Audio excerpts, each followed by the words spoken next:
Vamos a pasar con nuestro segundo invitado esta mañana. Nos acompaña Fabián Bayas. Él es internacionalista y profesor de la Universidad de Lima. Fabián, ¿cómo estás? Buenos días. ¿Cómo está, señor ¿Cómo está? Francisco, Pancho, como Pancho, prefieres. Sí, ya, ok, Pancho. así es. Bueno, Nos tuteamos. así es, así es. Justamente conversaba con el profesor Fabián y le recordaba que yo había sido su alumno de la universidad. Siempre es bonito pasar y ver a profesores, tenerlos acá en la mesa de Betel.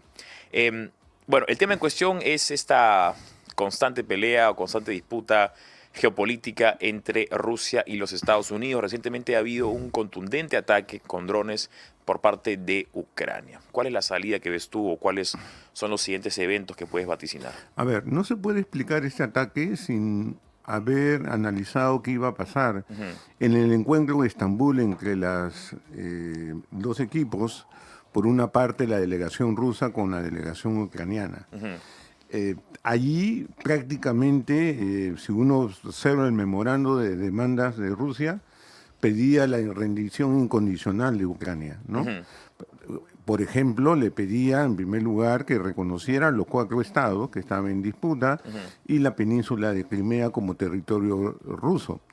Pedía que saliera la OTAN ujú. y que no se afiliara a la OTAN Ucrania. Pedía, por ejemplo, que no ingresara asesores militares extranjeros a territorio ucraniano. Ujú, Pedía el reconocimiento de Rusia y del idioma y estas minorías que se encuentran en Ucrania. ujú, Entonces, casi era una rendición, ¿no? O ujú. sea, un pedido, acá están las condiciones para que te rindas, Sí. usted ahora ganamos la guerra. Ujú, Ante este pedido, lo que ha hecho Ucrania es esta ofensiva.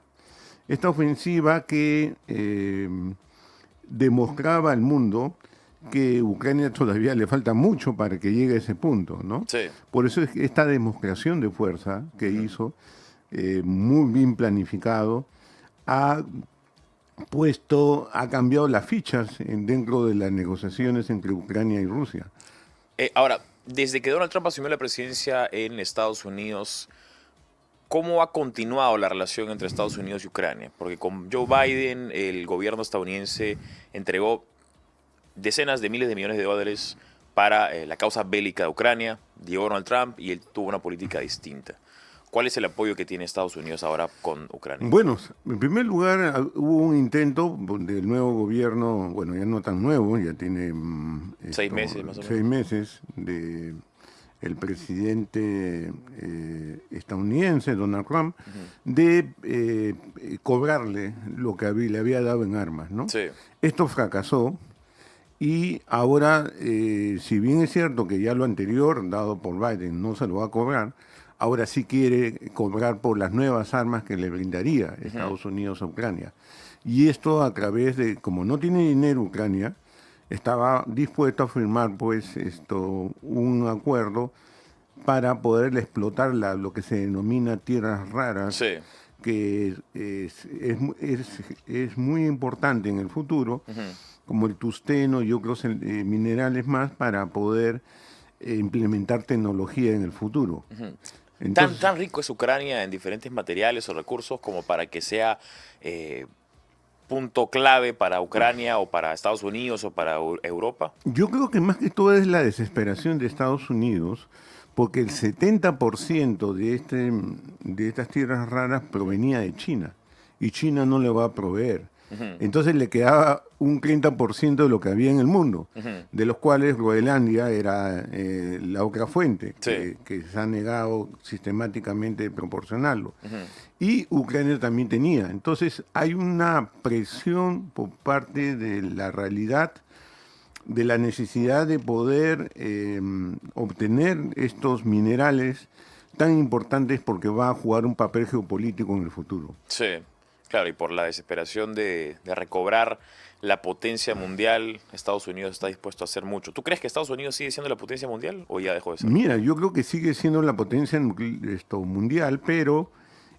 cada vez, si uno revisa qué cosa hace una potencia a un país, Ujú, militarmente indiscutible. sí, Pero comencemos con su economía, que se ha debilitado tanto y con las medidas lanzadas en esta guerra comercial por Trump, se ha debilitado. Ujú. Por el poder blando, ¿no? Esta capacidad de atraer a Estados Unidos la está perdiendo aceleradamente, ¿no? Ujú. Miren nomás, revisar que los turistas europeos ya no quieren ir a Estados Unidos. Ha bajado el turismo de los europeos por lo que dice Trump acerca de los europeos, Ujú. que es un problema. Entonces también está dejando de ser atractivo Estados Unidos. Y menos los latinoamericanos que, aún siendo legal su visita, Ujú. temen ser pues detenidos o maltratados dentro de un país, ¿Y ¿no? quién podría asumir en todo caso ese liderazgo de política blanda, de M- poder blando? Mira, en este momento China se está poniendo las pilas, o sea, Ujú. era la debilidad de China. Pero, por ejemplo, la apertura de estos centros confucianos, Confucio, Ujú. que la Universidad Católica lo tiene, y en cada país ahora hay un centro Confucio, Ujú. que ahí comienza a caer la ideología y la cultura china, Ujú. ¿no? En general. Hoy, si preguntamos a los estudiantes, más que todo de provincia, ¿a qué país más admira? China está en el primer lugar, En el primer lugar. ya no está Estados Unidos, Ujú. ¿no? En general. Ahora, tú ves un problema, porque esto es algo que se ha debatido bastante, que es que con el puerto de Chancay, con otras injerencias o con otras aperturas al mercado chino, que ahora es nuestro primer socio comercial, como tú bien sabes, las empresas chinas tienen una relación directa con el gobierno chino del Partido Comunista.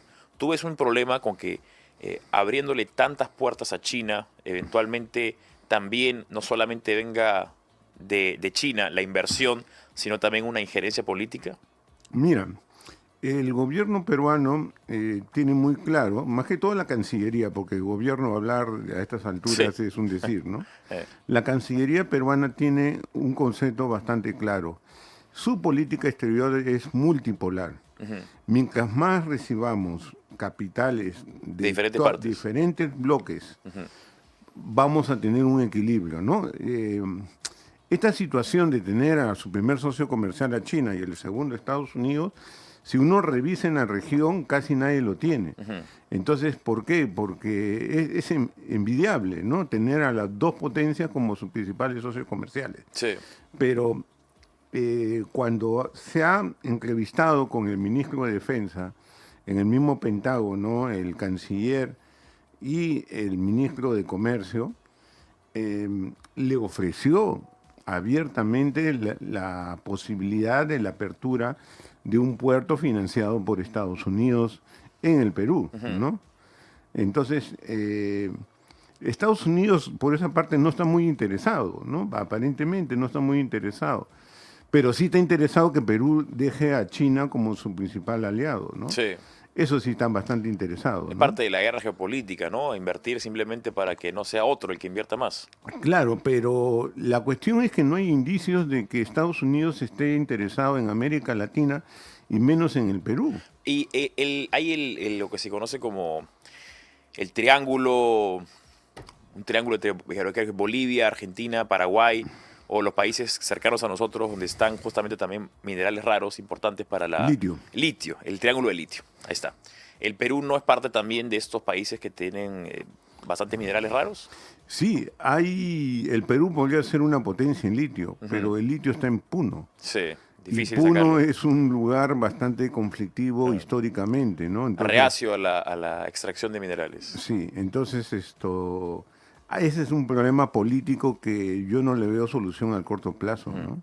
Sino acuerdos tal vez más locales, ¿no? Sí. Para poder explotar el litio, ¿no? Ahora, otro tema que también ha sido tendencia, porque justamente uno de los integrantes de este debate, de esta pelea, es Elon Musk, el dueño de X, antes Twitter, ha sido esta separación, esta relación que parecía como estar en un luna de miel entre Donald Trump e Elon Musk, presidente de Estados Unidos, e Elon Musk, el hombre más rico del mundo.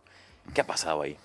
A ver, en primer lugar, todos los que conocen a estos dos personajes sabía que iba a ocurrir. Ujú. O sea, no es algo nuevo. Dos choques de ego Sí. violento que la apuesta era cuándo iba a ocurrir. Claro. O sea, que iba a ocurrir, iba a Claro. ocurrir. Pero cuándo iba a ocurrir Era la era pregunta. la pregunta, ¿no? Entonces, en estos dos egos, por una parte, lo que pasa es que hay una doble interpretación. Por ejemplo, Elon Musk dice de que a él no le pidieron, le ocultaron el informe final del presupuesto que había aprobado, ¿no? Le ocultaron a propósito, no lo sacaron de este grupo que le había dedicado a Sí. trabajar el presupuesto. Y la interpretación de Trump es justamente el haber quitado el financiamiento A Tesla. a Tesla, a los compradores de autos de Tesla. Supuestamente, si hay una persona que quería comprar un auto eléctrico para poder cambiar el efecto del medio ambiente, Sí. el gobierno se había comprometido en dar $7.000 como un subsidio. Entonces ese subsidio ya se le quitó. Y aparentemente, según la interpretación de Trump, esto no le gustó pues, justamente Claro. a Elon Musk, ¿no? Pero Elon Musk está diciendo ahora que la razón de la pelea es que Trump estaba en la lista de Epstein, empresario Bueno, ya de dudosa han ido a los procedencia. golpes bajos, ¿no? Claro. O sea, dentro de dentro, ¿no? Ya el territorio de los golpes bajos. Pero lo más interesante aquí es que dentro de la calentura política, la propuesta de Musk de abrir un tercer partido político en Estados Unidos. Un partido más libertario, tal vez. Entre los republicanos y los demócratas, dice que hay un espacio político para abrir. Sí. Entonces, ese espacio político realmente, ¿Pero tú lo ves liderado por Elon Musk o...? bueno, sería uno de los que auspice Claro. eso, ¿no? Entonces, la pregunta es que si hay ese espacio político, ¿no? Lo interesante acá en ver es que los demócratas y su gerontocracia no ha podido aprovechar este momento políticamente, o sea, sigue siendo un partido débil. No hay líderes visibles en estos momentos para poder demostrar de que hay una alternativa al bipartidismo que no sean republicanos, ¿no? Sí. Entonces, eso, la gran pregunta es que si es que hay un espacio político para poder llenarlo, como más lo está reclamando en estos momentos. Claro, porque en Estados Unidos hay partidos que son bastante más pequeños, que tal vez pueden sí. ser competitivos a nivel regional o local, Claro. pero difícilmente van a poder tener la envergadura o la posibilidad de competir a gran escala en Claro. una presidencia o en todo caso incluso congresos o senado, ¿no? Si uno revisa, por ejemplo, al momento de votar, la boleta de votación va a encontrar 7 candidatos presidenciales, Sí. 5 candidatos presidenciales.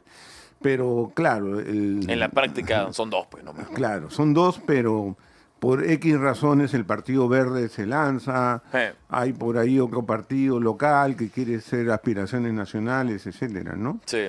Pero no hay todavía, y esto se explica, el bipartidismo, por la tradición inglesa electoral, Sí. en donde ha estado de colonia en Gran Bretaña, siempre ha habido bipartidismo, ¿no? En general. Estamos hablando, por ejemplo, de Canadá, estamos hablando de la misma Gran Australia. Bretaña, Australia, Nueva Zelanda. Sí. Ha predominado el bipartidismo, ¿no? En general. Acá sufrimos de multipartidismo, allá sufren de bipartidismo. Ningún sistema es perfecto. Bueno, yo creo que la fragmentación política en el Perú es todo un reto, ¿no? Sí. Porque hay una crisis de representación, ¿no? ¿Quién nos representa, no? Sí. Y eso, hasta que solucione el Perú, vamos a tener pues un conjunto de personas, no sé si llamarle partido realmente, ¿no? De personas que se juntan para ver si se saco el guachito, ¿no? Como decían antes, ¿no? Claro, ¿No? una tómbola, ¿no? A ver qué pasa. Y están jugando con el futuro no solamente del Perú, sino de los peruanos. Así es, Ese ¿no? es el mayor problema. Pero bueno, Fabián Bayas, internacionalista y profesor de la Universidad de Lima. Muchas gracias, Fabián, por acercarte y por terminar la semana con nosotros. Un gusto verte después de bastante tiempo, después Gracias, Pancho. de aquellas